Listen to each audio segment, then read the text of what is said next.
So I'm gonna try to make this video as short as possible. The process is once you buy land or you inherit a land from someone from your family, the process is you either fence it first, or if you don't, you can put things around it to mark the position or where the borders end. And then the second thing, it's advisable to put some kind of structure, whether it's made of wood, bricks, or iron sheet. So we call it like a site house, so like something that is quite small where you can put your things, or you can even sleep on in case you don't have anywhere else.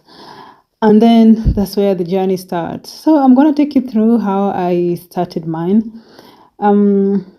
After acquiring land, I built a site house, which I'm going to show you later. And then I started, of course, by laying the foundation for the future house. So the thing is, you will never have, or rather, if you're someone who's hustling, you'll never have enough money to do everything from start to the end. So my advice is start with what you can. Start from where you can, because it will never end. It will never get to a point where you say, now I have enough, I can start.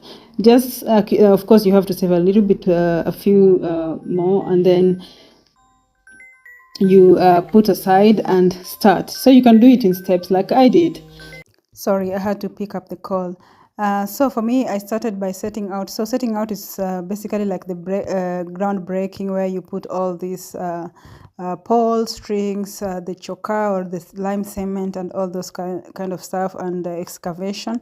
And then I followed it by putting the foundation stones. So the foundation stones really need to be the good ones that are non-porous. And then as I continued, I actually continued building as I buy materials, because I couldn't put all the materials on the ground all at once. So I was going with the first thing first, and once everything is done or done with, I buy the next, because I don't have like that huge portion of land to do everything at once. Everything was being done in portion, in steps. So like digging all the surround where the foundation is gonna be, all everything step by step, buying the ballast, buying everything like step by step. That's the only way I could be able to manage, and also to be able to follow up on the pricing and everything. Because remember, you can really get confused. Get conned even if you don't follow up on all the prices of materials that you're buying. Because you can imagine something could be costing 3,000, but maybe you need 10 of them, and then you are told it's 4,000. That's already a lot of money, really, to give out. Those 1,000 times whatever it's needed on top. Anyway, to give this video some meaning, I'm gonna list the materials you need to build a 3-bedroom house. So in this case, if your 3-bedroom house is the size of between 110 to 140 square meter, this is what you're gonna need for setting out. So this is basically the starting point where you excavate and you build, like basically how the lines where every wall is gonna run. You're gonna need around 20 to 40,000 depending on the area. So if it's too rocky, and if you have to buy materials from far or not from within, then it's gonna escalate. And if you have some materials, definitely it's gonna go cheaper. And then the strip wall or the slab, the things you're gonna need are like maram stones. So these are the foundation stones, 9 by 9 feet. You're gonna need like around 1,800 of them. You're gonna need cement. You're gonna need river sand, like 42 stones. Cement, you're gonna need like around 100 bags. You're gonna need wall pass. So this is the iron that you put under before you put this foundation itself. You're gonna need like 2 rolls. You're gonna need hardcore stones. So these are the stones you put above after everything has been levelized. You're gonna need like around 70 to 80 stones. You're gonna need maram. So this is not the maram stone, but just maram itself is kind of some soil that have good drainage. You're gonna need like 42 tons.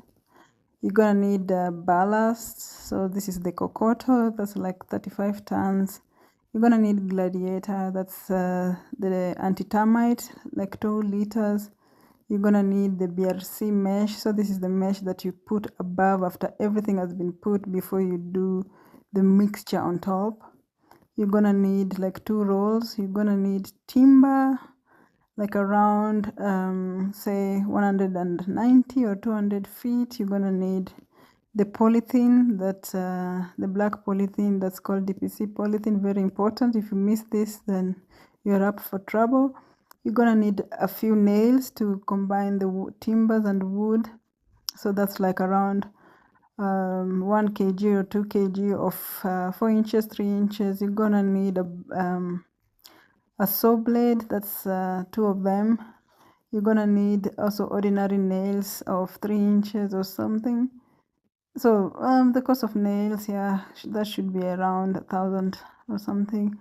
And then for the plumbing and the electrical cables, you're also gonna need, that could be maybe between 30 to 40K, depending on how your floor plan looks like. And then you're gonna need the labor, of course, for the overall this work. You're gonna need again water if you don't have it at site. So you need also the labor to carry the water to the site. If you have the water inside at site, then you're even better off. Yeah. And then you're gonna need transport for small things. So if something is not in sight, you have to carry it. Those you can put it under miscellaneous. You're gonna need well, depending on how you agree with the person, you're gonna need either you cook for them or you provide them with accommodation. You're gonna need, of course, wheelbarrows. You're gonna need a tank storage for the water and A, B, and C. So these are small things. And also transaction fees, of course, because nowadays, at least in Kenya, people transact on mobile money. So these are things you need to include actually. So I think the cost of a foundation is going to be just under 800,000, depending on where you get the material. So of course it could depend, it could even reach to 1 million, depending on where you're getting the materials from, and the labor. So the labor, of course, will differ depending on the person you are contracting, and also the transportation of things, of course. So in my case, it was above 700, or just above. Yeah, it was above 700. I'll still break down the list of everything.